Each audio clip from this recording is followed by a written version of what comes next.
పేరిట మీ అందరికీ షలోం. నా ప్రియమైన ఆధ్యాత్మిక కుటుంబ సభ్యులారా, దేవుని కృపాక్షేమములు మీ అందరికీ మెండుగా కలుగునుగాక. ఈ నూతన ఉదయాన్ని చూడలేక నిన్నటి రాత్రే ఎంతో మంది తమ కన్నులు మూశారు. కానీ దేవుడు నిన్ను, నన్ను ఇంకా సజీవ లెక్కలో ఉంచాడు అనంటే దానికి కారణము ఆయనకు నీ జీవితము పట్ల, నా జీవితము పట్ల ఒక గొప్ప సంకల్పము ఉందనే. ఈ ఉదయాన్నే నీ మనసు ఏ భారముతో ఉందో నాకైతే తెలియదు. బహుశా నమ్మిన వారే నన్ను మోసము చేశారని ఏడుస్తున్నావా? నా జీవితమిక ఇంతేనా అని నిరాశతో కన్నులు మూస్తున్నావా? అయితే దేవుడు ఈరోజు ప్రత్యేకముగా నీతోనే మాట్లాడుతున్నాడు. నా శ్రమల వెనుక ఒక గొప్ప విజయము ఉందని, నా వేదన వెనుక ఒక నిత్యమైన ఆశీర్వాదము ఉందని నువ్వు గ్రహించే సమయము వచ్చింది. రండి, ఈ రోజంతా దేవుని శక్తి మనతో ఉండటానికి మన నోటితో కొన్ని విశ్వాస ప్రకటనలు చేద్దాం. నాతో కలిసి ఈ వాక్యము వింటున్న మీరు విశ్వాసముతో బిగ్గరగా చెప్పండి. ఈరోజు దేవుని కృప నన్ను ఆవరించి ఉంది. నా శత్రువులు నాకు విరోధముగా తలపెట్టిన ఏ కుట్ర కూడా వర్ధిల్లదు. నా దేవుడు నా శ్రమను చూస్తున్నాడు. ఆయన నాకు ఖచ్చితముగా విజయాన్నిస్తాడు. ఆమెన్. ప్రియులారా, ఈ ఆధ్యాత్మిక సందేశము నీ హృదయానికి ఆదరణ కలిగిస్తే వెంటనే ఈ వీడియోను లైక్ చేయండి. నా ఆధ్యాత్మిక కుటుంబంలో భాగస్వామ్యం అవ్వడానికి నా ఛానల్ని సబ్స్క్రైబ్ చేసుకోండి.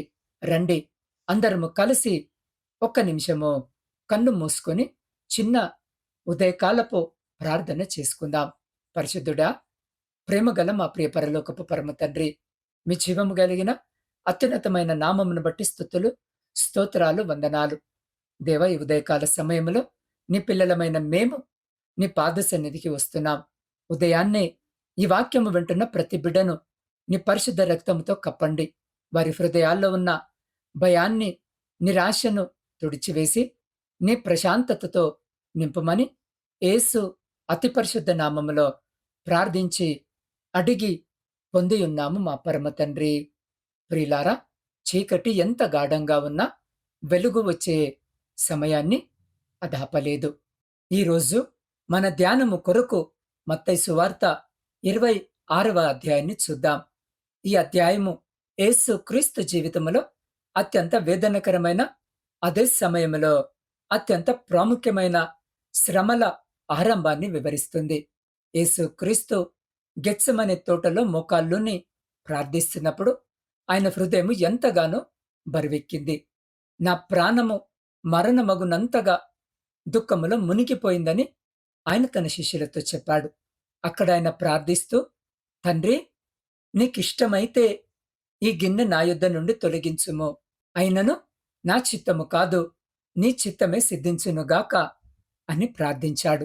ప్రియులారా, ఆనాటి చారిత్రక నేపథ్యాన్ని మనము ఒక్కసారి పరిశీలిస్తే, రోమేల పరిపాలనలో యూదా మత పెద్దలైన ప్రధాన యాజకులు మరియు పరిసయ్యులు యేసు క్రీస్తుకు పెరుగుతున్న ఆదరణను చూసి ఓర్వలేకపోయారు. ఆయనను ఎలాగైనా హతమార్చాలని రహస్యంగా కుట్ర పన్నారు. అంత మాత్రమే కాదు, 3 ఏళ్లు ఆయనతో కలిసి తిరిగిన, ఆయన చేతి అన్నము తిన్న యూదా ఇస్కారియోతు అనే శిష్యుడే కేవలం 30 వెండి నాణాల కోసము తన ప్రభువును మోసము చేయడానికి ఒప్పందము చేసుకున్నాడు.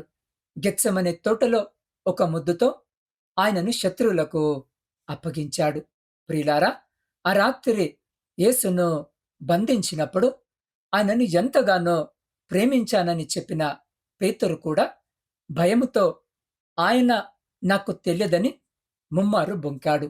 ఆలోచించండి, నమ్మిన శిష్యుడు మోసము చేశాడు, ప్రాణ స్నేహితుడు కాదనేశాడు. నడిపిన ప్రజలే సిలువ వేయమని కేకలు వేశారు. కాని యేసు క్రీస్తు ఆ శ్రమంతటిని ఎందుకు భరించాడో తెలుసా? జాగ్రత్తగా విను. మానవాళి రక్షణ కోసము, తండ్రి చిత్తాన్ని నెరవేర్చడం కోసము. ఆయన ఆ వేదనను మౌనముగా భరించాడు. దేవుని చిత్తము నెరవేరేటప్పుడు కొన్నిసార్లు మనుషుల ఆదరణ దూరమవ్వచ్చు. నా ప్రియ సహోదరి, సహోదరుడా, ఈరోజు మత్తయి సువార్త 26వ అధ్యాయము నీ జీవితముతో ఎలా ముడిపడి ఉందో ఒక్కసారి ఆలోచించు. నువ్వు కూడా ఈరోజు గెత్సెమనే వంటి అనుభవంలో గుండా వెళుతూ ఉన్నావేమో. నువ్వెంతో నమ్మిన వ్యాపార భాగస్వామి నిన్ను మోసము చేసి, నిన్నప్పుల పాలు చేసి వెళ్ళిపోయి ఉండవచ్చు. నువ్వెంతగానో ప్రేమించే నీ కుటుంబ సభ్యులే నీకు విరోధంగా మాట్లాడుతూ ఉండవచ్చు. రోజంతా కష్టపడి పని చేస్తున్న ఉద్యోగములో నీకు తగిన గుర్తింపు రాక, శ్రమ అంతా నీది కాగా, గుర్తింపు వేరొకరికి వెళుతుంటే గుండె కూతతో ఏడుస్తూ ఉన్నావేమో. అంతేకాదు, ఆర్థిక భారాలు నిన్ను నలిపి వేస్తూ ఉండవచ్చు. రేపు పిల్లల పాఠశాల, కళాశాల ఫీజు ఎలా కట్టాలి? ఇంటి అద్దె ఎలా చెల్లించాలి? ఈ అప్పుల వారి మాటలు ఎలా తట్టుకోవాలని రాత్రంతా నిద్రపట్టక తలగడను కన్నీటితో తడుపుతూ ఉన్నావేమో. నా పరిస్థితిని అర్థము చేసుకునేవారే లేరా అని ఒంటరితనముతో బాధపడుతున్నావేమో. అయితే ఈరోజు దేవుడు నీతో చెప్తున్న మాట ఏంటో తెలుసా? యేసు కూడా ఆ ఒంటరితనాన్ని అనుభవించాడు.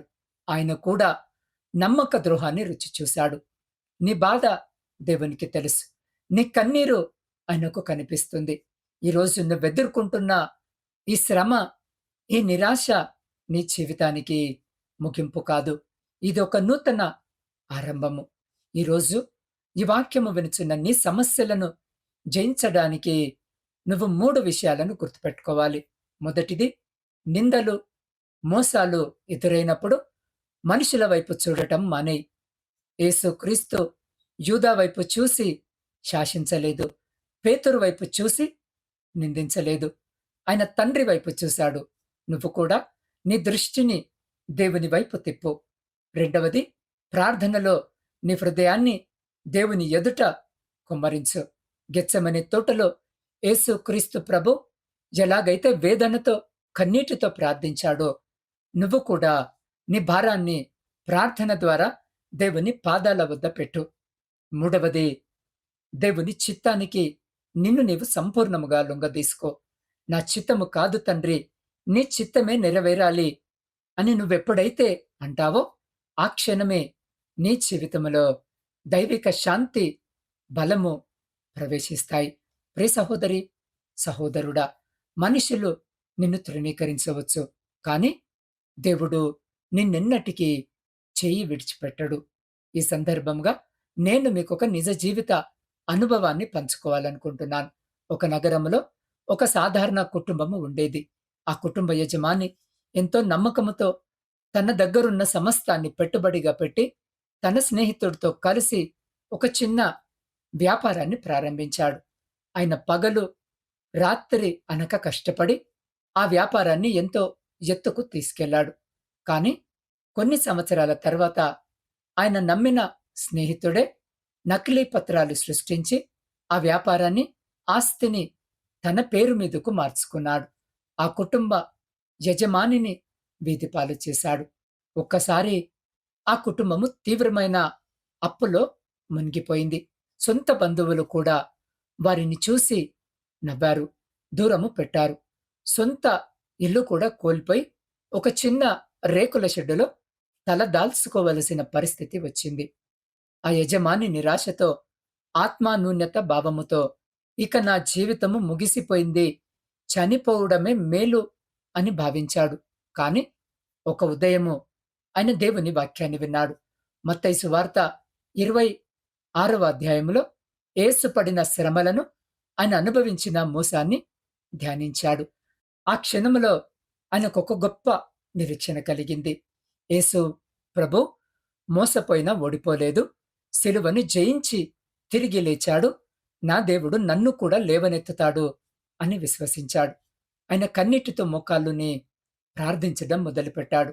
దేవా, నా సమస్తము పోయినా నువ్వు నాకున్నావు అని దేవునిపై సంపూర్ణముగా ఆధారపడ్డాడు.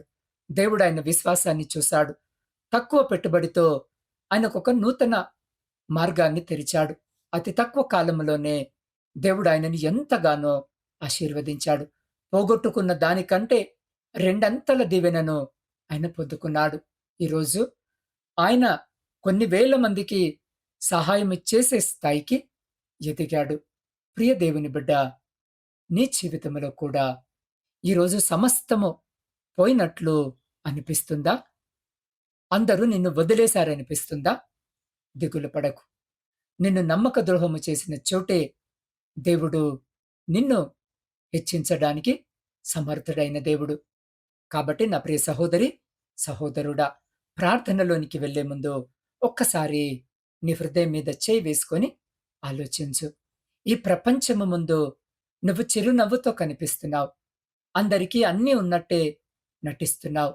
కానీ లోపల ఏ ఒంటరితనము నిన్ను నలిపేస్తుందో, ఏ నిరాశ నీ ఊపిరిని తీయనీయడమో లేదో, రాత్రి వేళల్లో నీ తలగడను తడిపే ఆ కన్నీటి చుక్కల వెనుక ఉన్న గాయము ఎంతటిదో నాకు తెలియకపోవచ్చు. కానీ నిన్ను సృష్టించిన నీ దేవునికి సమస్తము తెలుసు. మనుషులు నిన్ను చూసి నవ్వి ఉండవచ్చు.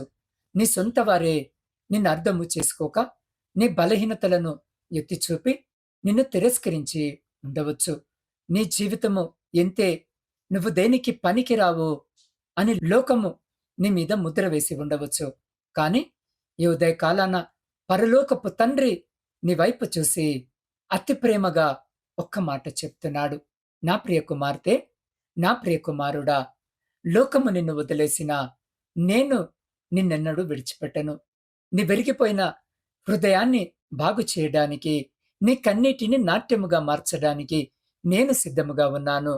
నువ్వింకా ఎంతకాలము ఈ భారముతో బతుకుతావు? ఎంతకాలము నీ బాధను నీలోనే దాచుకొని నలిగిపోతావు? ఈరోజే, ఈ క్షణమే నీ హృదయ తలుపులను తెరువు. నీ పాపాలను, నీ బలహీనతలను, నీ జీవితంలోని సమస్త భారాన్ని ఆ దేవుని పాదాల చెంత కుమ్మరించు. ఆయన నిన్ను శపించడానికి రాలేదు. నిన్ను కౌగిలించుకోవడానికి వచ్చాడు. ఆయన నీకు ఒక నూతన ఆరంభాన్ని ఇవ్వాలనుకుంటున్నాడు. నువ్వెంతటి అంధకారంలో ఉన్నా ఆయన నీ జీవితంలోనికి వెలుగుగా రావడానికి వేచి చూస్తున్నాడు. రండి, ఇకేమాత్రం ఆలస్యము చేయకండి. మీ కళ్ళు మూయండి. మీ చేతులు పరలోకపు తండ్రి వైపెత్తండి. దేవా, నా వల్ల కావడం లేదు. నన్ను స్వస్థపరచు, నా జీవితాన్ని మార్చు అని మీ పూర్ణ హృదయముతో ఆయనకు సమర్పించుకోండి. ఆయన మీ జీవితంలో అద్భుతము చేయబోతున్నాడు. కాబట్టి విశ్వాసముతో మనమందరము ఈ చివరి ప్రార్థనలో ఏకీభవిద్దాం. సకల ఆశీర్వాదములకు కారణభూతుడవైన మా ప్రియ పరలోకపు తండ్రి, నీ మహోన్నతమైన నామానికి స్తోత్రాలు సమర్పిస్తున్నాం. అయ్యా, ఈ ఉదయకాల సమయంలో ఈ వాక్యాన్ని వింటున్న నీ బిడ్డలందరినీ నీ పరిశుద్ధ హస్తములకు అప్పగిస్తున్నాను.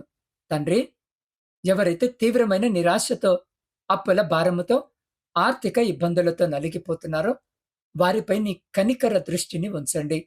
వారి ప్రతి అప్పుల భారాన్ని తొలగించి వారి చేతి పనిని ఆశీర్వదించండి. నా ఆధ్యాత్మిక కుటుంబ సభ్యులు తమ కుటుంబాలను పోషించుకోగలిగే, ఇతరులకు అప్పిచ్చే స్థాయికి వారిని హెచ్చించమని వేడుకుంటున్నా.